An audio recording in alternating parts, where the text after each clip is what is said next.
ছাত্রীকে প্রাইভেট পড়ানো শেষে চলে আসার সময় বললাম, তোমার সাথে আমার কিছু কথা ছিল, কিছুদিন ধরেই বলতে চাচ্ছি, কিন্তু কিভাবে যে বলি। তখন ছাত্রী বলল, কি বলবেন বলেন, কোনো সমস্যা নাই। আমি বললাম, না থাক, আরেকদিন বলবো। এরপর থেকে ছাত্রী প্রতিদিন পড়ানো শেষ হলে চলে আসার সময় জিজ্ঞেস করতো, স্যার আপনি না আমাকে কি যেন বলতে চেয়েছিলেন, আজকে বলেন। আমি তখন উত্তর দেই, আরেকদিন বলবো।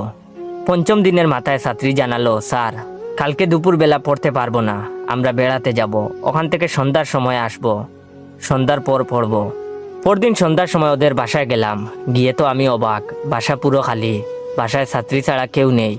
আরো অবাক হয়ে লক্ষ্য করলাম, ছাত্রী সারা বছর সেলোয়ার কামিজ পরে, সে আজকে সুন্দর করে সেজে গুজে শাড়ি পরেছে, একেবারে কোরা সাজ দিয়েছে। এমনিতেই তো মেয়েটা অনেক সুন্দর, সাজার কারণে আজকে তো আরো বেশি সুন্দর লাগছে।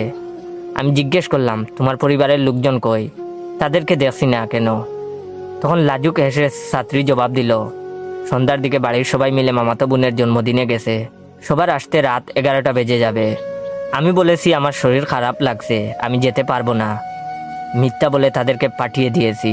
আমি বললাম, আর আমাকে মিথ্যা বলেছো যে তোমরা দুপুরে বেড়াতে যাবে, এত মিথ্যা কথা শিখে গেছো? আমার কথা শুনে ছাত্রী খিলখিল করে হাসতে হাসতে বলল, আপনার জন্যই তো এমন করলাম, আপনি অনেক দিন ধরে আমাকে কি যেন একটা বলতে চাইছেন, অথচ লজ্জায় বলতে পারছেন না, আজকে বাসায় কেউ নেই, আজকে বলেন স্যার কি বলতে চান। আমি তখন বললাম, আসলে তোমাকে কথাটা কিভাবে যে বলি, আমার লজ্জা করছে, কিছু মনে করবে না তো?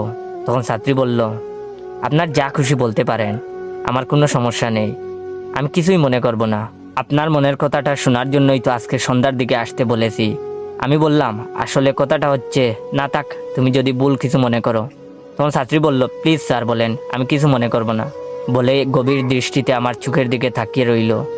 তখন আমি বললাম, মানে কথাটা হচ্ছে, ইদানিং হাতটা খুব টানাটানি যাচ্ছে, তোমাদের এখানে প্রায় 3 মাসের বেতন আটকে আছে, যদি বেতনের কথা তোমার আব্বুরে বলতা।